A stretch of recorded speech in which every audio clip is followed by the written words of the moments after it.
যারা ইসলামী শাসন চান, আল্লাহর দ্বীনকে বিজয়ী দেখতে চান, তাদেরকে অসংখ্য মানুষকে পোড়াইটের মতো জেলখানায় পুড়ে পুড়ে মরতে হবে, অসংখ্য মানুষকে ফাঁসির কাস্টে ঝুলতে হবে, গায়ের রক্ত দিতে হবে, শহীদ হতে হবে, তারপরে ইসলামের ইমারতটা কায়েম হয়ে যাবে।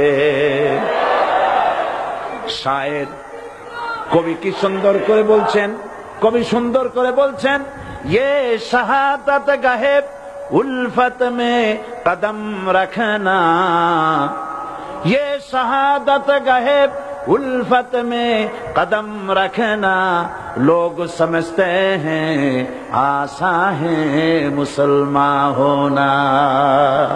মানুষেরা মনে করে মুসলমান হওয়া খুব সহজ জিনিস। না, মুসলমান হওয়ার অর্থ হলো শাহাদাতের ঈদগাহে শামিল হয়ে যাওয়া।